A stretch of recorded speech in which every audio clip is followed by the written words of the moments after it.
Hello students, today we are going to learn about the inflation and measures to control inflation.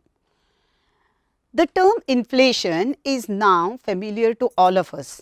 We have studied what it really means and what are its multiple dimensions. Inflation is a purely economic and monetary phenomenon. However, it has various socio-economic implications. As rightly said by Ronald Reagan, inflation is as violent as a mugger, as frightening as an armed robber, and as deadly as a hitman. Inflation by all means has severe and serious implication on various aspects of economy. We have studied in the causes of inflation that the disturbance in either demand or supply will lead to inflation in the economy. For any economy, the causes doesn't matter. What matters is the effect which it has on the economy.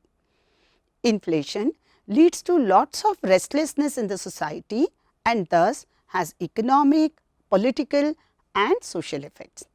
Let us in brief study the effects of inflation. Economics is a science with multiple probabilities. Every policy, decision and system of economics has its own effect on different segments of society. The severity of a wrong economic decision is often realized in the form of variations in trade cycle. Inflation is a monetary phenomenon which occurs due to rapid increase in quantity of money. So, it is necessary that we should understand the effects of inflation in its right perspective. William Durant has rightly commented that bankers know that history is inflationary and that money is the last thing a wise man will hold.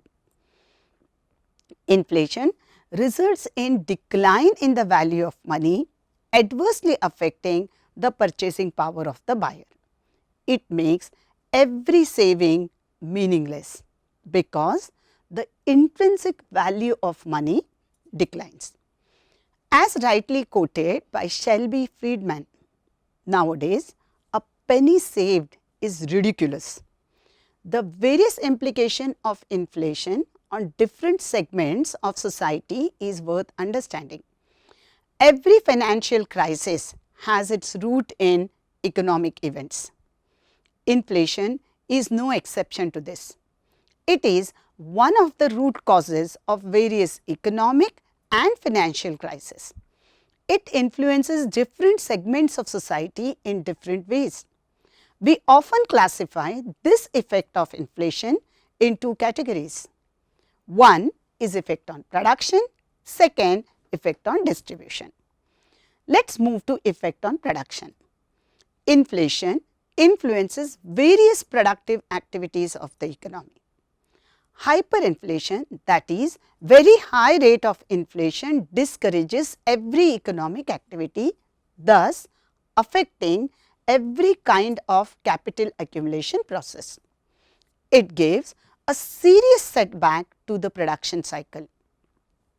Every decline in production ultimately affects producers, entrepreneurs and businessmen. Ability, courage and willingness to accept risk is withdrawn.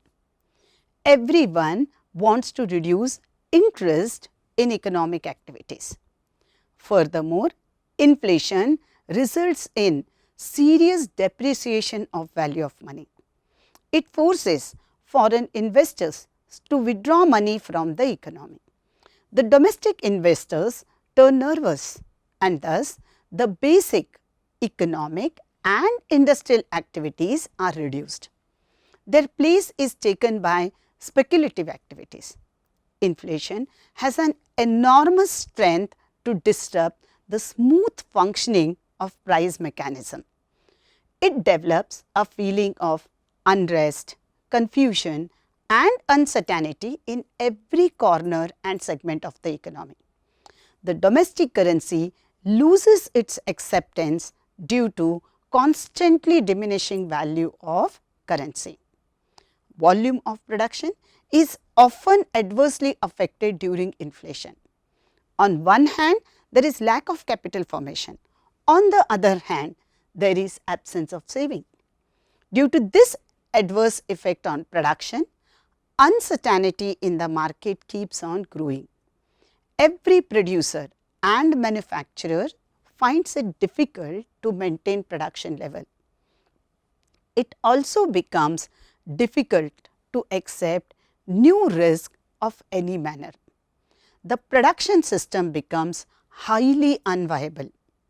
The quality of production deteriorates during inflation as producers are unwilling to buy high quality, high cost raw materials. Also, the buyers are unwilling to buy quality products at high price.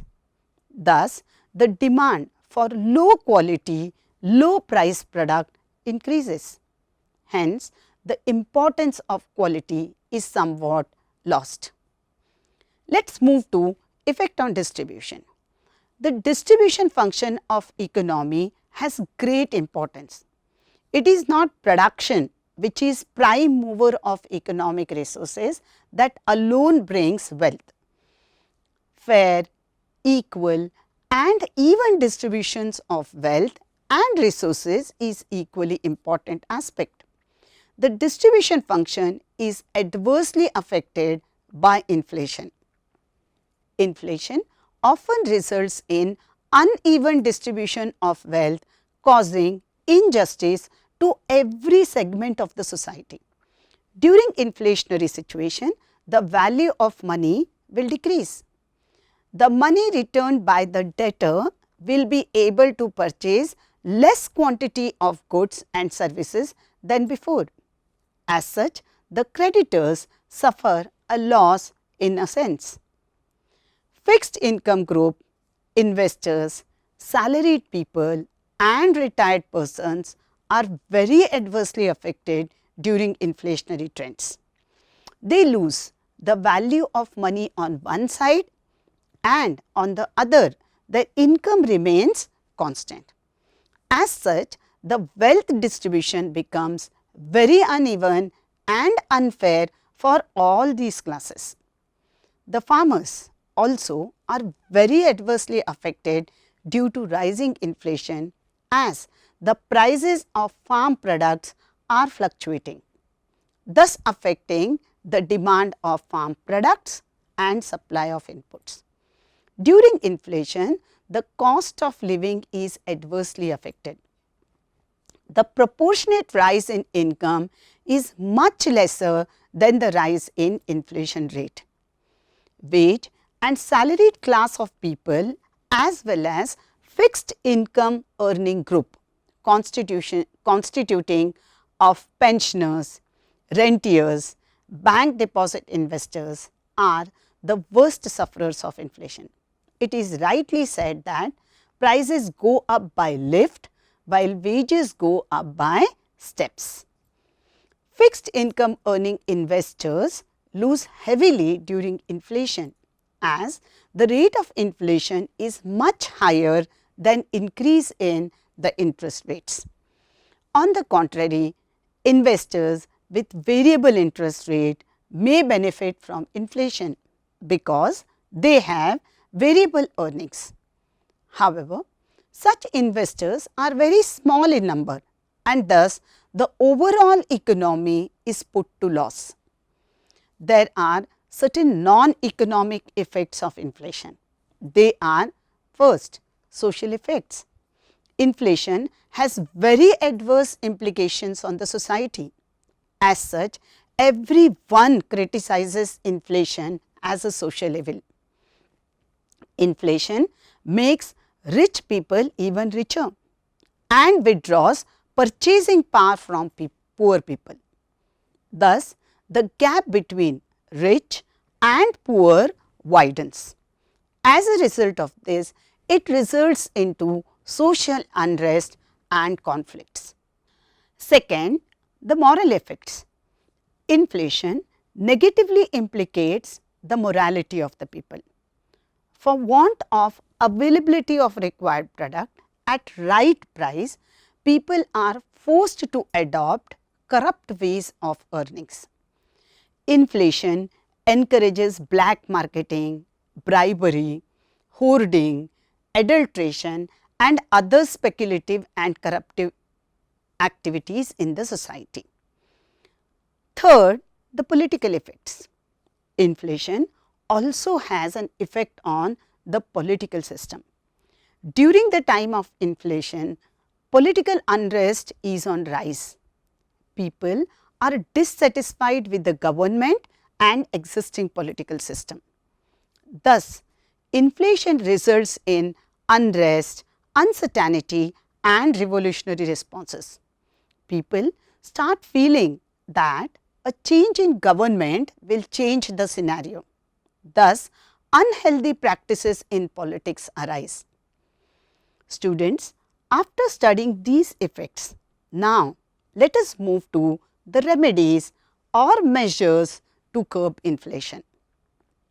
A certain degree of inflation is good for the growth of an economy, like creeping inflation of a 0 to 2% is an impetus to producers to produce more. This will increase the employment, income, demand and in turn profit. On the other hand, sporadic inflation or galloping inflation of more than 10% is bad for the economy. The reason for this is inflation sows the seeds of depression in the economy. Thus, too much inflation has a negative effect on the economy. For attaining the situation of equilibrium in the economy, excessive inflation needs to be controlled. The government should try to curb inflation by taking appropriate measures. To control the rate of inflation, certain measures can be taken by the government. Let us study these measures in detail. There are three types of measures: monetary measures, fiscal measures and direct measures. Let us study them one by one. The first one is the monetary measure. The inflation in the economy can be controlled by monetary policy of the central bank, that is Reserve Bank of India in our country. During inflationary situation, the monetary policy is aimed at controlling the supply of money in the economy. Curbing the money supply in the economy is one of the effective ways to control inflation. The monetary measures undertaken by the central bank can be listed as: first, increase in the bank rate. We all know the bank rate is the official rate charged by central bank to the commercial banks while discounting the bills of exchange. To curb the inflation, central bank can increase the bank rate. By increasing the bank rate, the interest rate for the loan provided by the banks also increases. Increased interest rates will in turn decrease the demand for loans, thus reducing supply of money in the economy. Decrease in the money supply is one of the effective ways to curb inflation in the economy. Second, open market operation. This is also one of the measures affecting money supply in the economy, and we have studied the measures in detail in the topic of control of credit creation by central bank. As it controls the supply of money, it is also an important tool of monetary policy. While controlling the inflation through this method, the central bank can start selling the securities. It may sell the government securities to businessmen and public. This will transfer money from the hands of businessmen and public to the hands of central bank. The quantity of money in the hands of businessmen and public will reduce. This will in turn control inflation. The third measure is increase in the minimum cash reserve ratio. One more quantitative method available with the central bank to control money supply is variation in cash reserve ratio.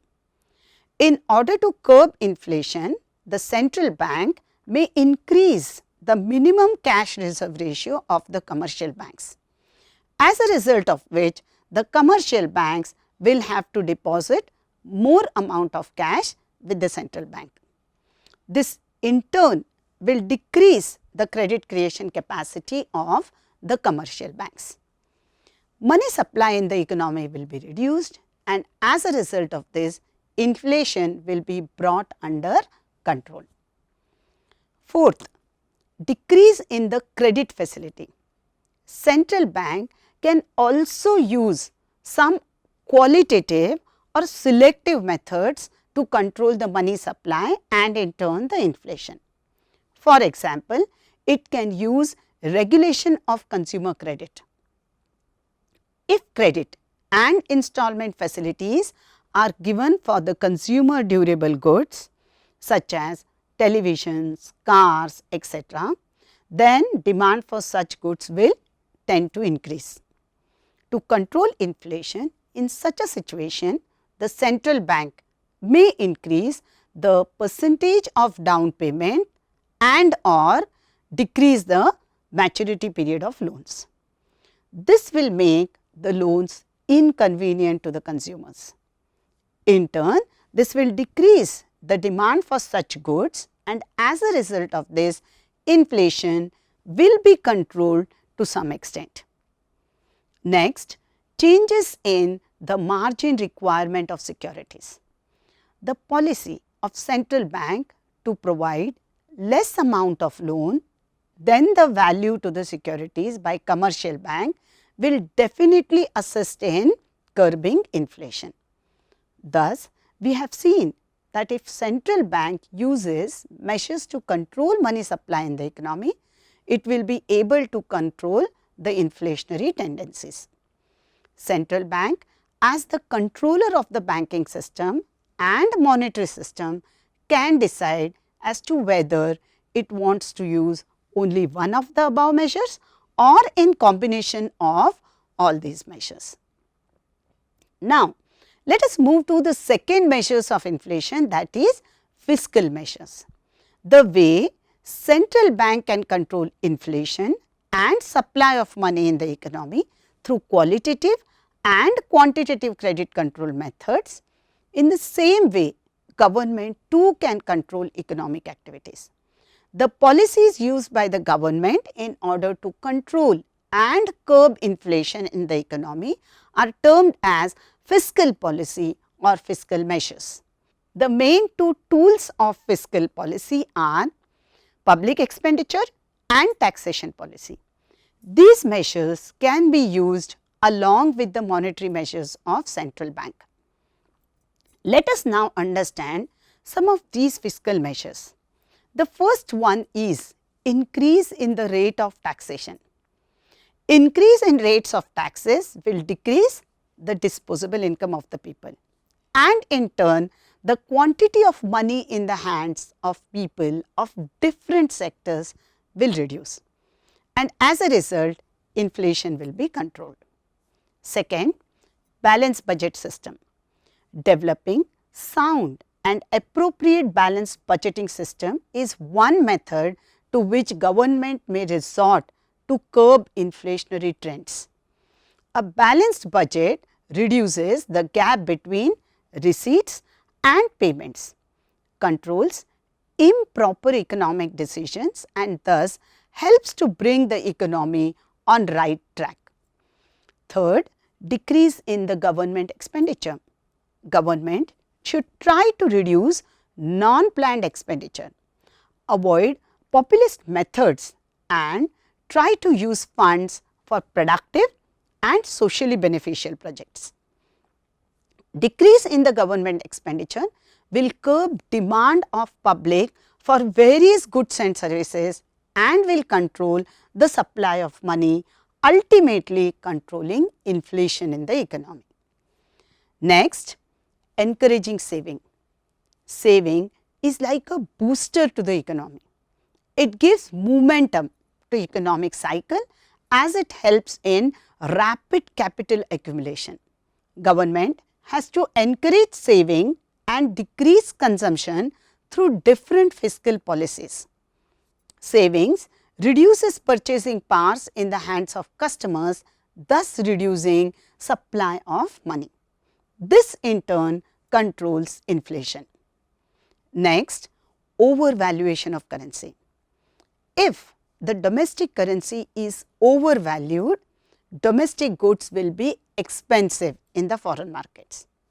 As such, the demand for domestic goods by customers of the foreign markets will decline.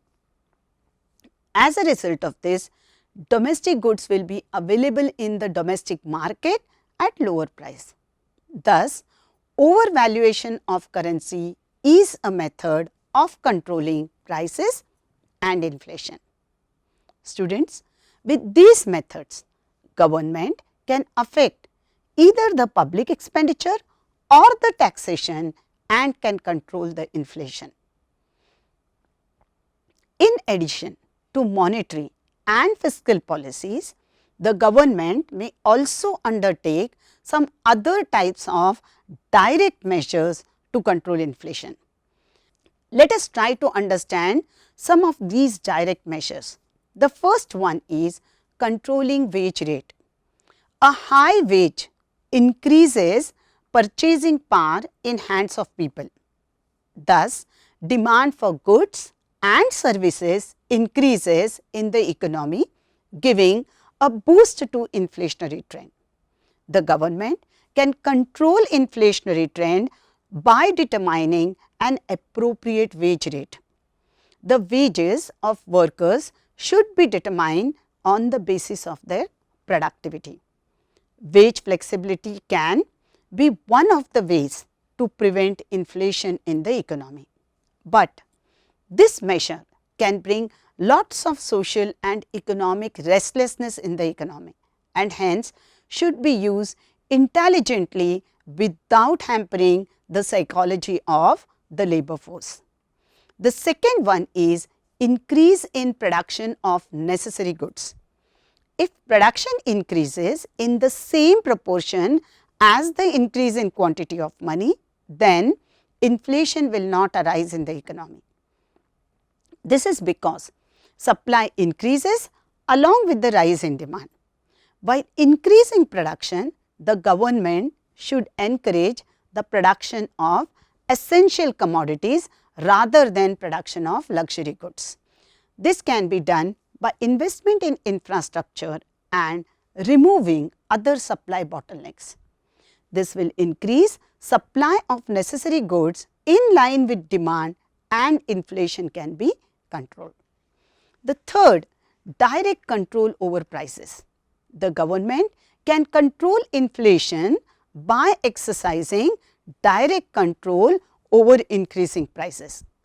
The government should make necessary arrangement for supply of essential goods and goods under the rationing system, that is under public distribution system. This will help to manage or balance the demand for essential goods with supply. Automatically, the demand and production function will be properly managed and will be appropriately balanced, and this will control the inflationary trends. To conclude, students, we all know inflation is a socio-economic evil. However, it is necessary that the economic planners and the policy makers should take appropriate steps to control this socio-economic evil, without which a society cannot maintain peace and its growth process. Thank you very, very much.